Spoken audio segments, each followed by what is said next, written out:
Hey guys, what's up? My name is Eric and I'm the Techy Agent, and today we're taking a look at the new TomTom Touch, which is a health and fitness tracking band with a few tricks up its sleeve, so stay tuned.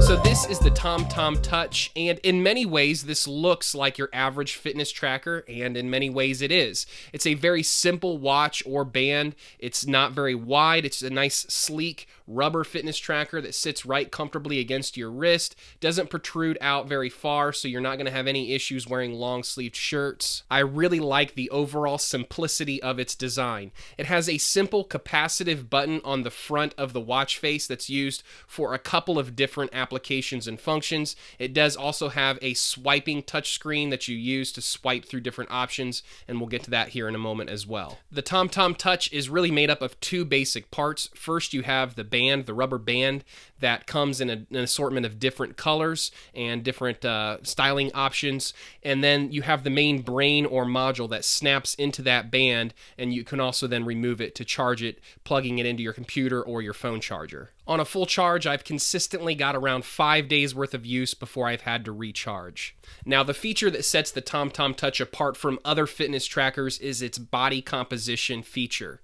So in a nutshell, what the body composition feature is, it's a bioimpedance sensor. What the sensor does is that it sends a small electrical signal through your finger while you're touching the capacitive button, and it goes through your body back to the device itself on a sensor that's on your wrist, that's resting against your wrist. And then what it does is it uses this signal and the impedance of that signal to determine your body composition, how much muscle and fat you're made up of. Now, my experience using the body composition analysis of the TomTom Touch has been very, very similar to other sensors that I've used in the past, like the ones that are on floor scales. And that is, they tend to give consistent readings, but they are also usually not accurate readings. So the TomTom Touch was putting me at about 26.5% body fat. I know for a fact that I'm about 14 to 15% body fat right now, based on some other technology, based on calipers and other measurement tools that are a little bit more accurate. So even though I don't believe that the bioimpedance sensor is able to give you your actual body fat percent, it's still helpful because what it will do is it will let you know if your body fat percent is increasing or decreasing. That will be accurate. So for example, if it goes from, say, 26% body fat on up to 29% body fat, you know that you're probably actually gaining in body fat, and so that could be problematic if you're trying to reduce your body fat. So the sensor won't give you perfect numbers, but it will let you know which direction you're heading, if you're gaining in body fat or losing, and that obviously is helpful information in and of itself. Now, this is also a very capable 24/7 fitness tracker, tracking your all-day steps, sleep, and your resting and active heart rate. Now, in my experience, it did a really good job tracking all of that information. The built-in heart rate sensor is a tiny little heart rate sensor, and I didn't really think that it was going to be that accurate, but as you'll see here in a moment, when I took it both jogging, cycling, and also took it into the gym and to do some strength training and high-intensity interval training exercises, I was very surprised at the accuracy of this device. Now, one last thing before I take you to the results of my testing is that this is compatible with lots of third-party applications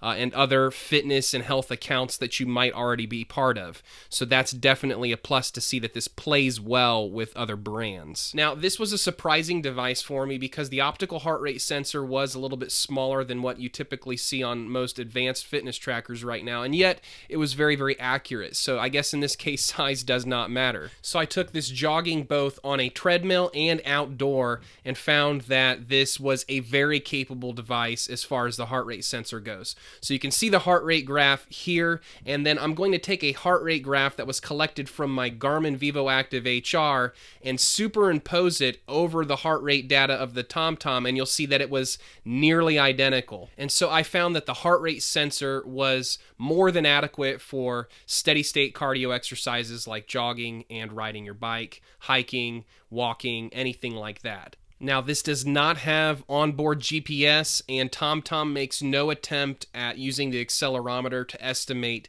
distance for running or cycling, so you do not get that information. The best you'll get is how many strides per minute, basically your cadence, and that's about it. You'll also get your calories estimated based on your heart rate. So for those of you that need accurate or even estimated distance for your bike ride, for your run, this is not the fitness tracker for you. This is designed for people looking to keep tabs on how many calories they've burned. And with that in mind, this actually did a good job keeping tabs on my heart rate and calories burned during strength training and high intensity interval exercise. Now, this is definitely not the best wrist-based heart rate sensor that I've ever used. Up to this point, I would probably put that on the Polar A360 or maybe the Microsoft Band 2. Those have been kind of impressive optical heart rate sensors, but this is right up there with the top 5 or maybe the top 10 optical heart rate sensors on the wrist. Now I'm showing you my bench press in real time. This was the very beginning of my workout, so my heart rate would have been probably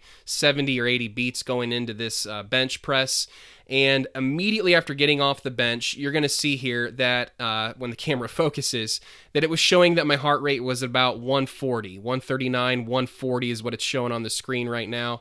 And so that is pretty fast for an optical heart rate sensor. You'll see here that my Vivo Active HR, which was on my other wrist, was still reading at about 90 beats per minute. Now, the TomTom Touch sensor wasn't always quite that fast. That was an unusually fast and accurate time when I began my workout, but overall it performed very, very well. I was very impressed with it. So if you're looking for a no-frills, simple to use, accurate fitness tracker, this is definitely something that you should consider. The app was simple and intuitive to use. All of the information and data was easily and readily available. And so I give this my thumbs up. This is a Techy agent approved fitness tracker. So if this is something you're interested in purchasing, I'm going to put a link in the description below that will take you to my friends over at Clever Training. They have the best pricing on this, along with free shipping, 100% money back guarantee, and a 60-day return policy, which is unmatched. And I'll also put a link in the description below that takes you to Amazon.com in case you prefer to order products through that outlet. Hey guys, my name is Eric and I'm the Techy Agent. Thanks for watching. Make sure you hit like and subscribe, and we'll catch you next time.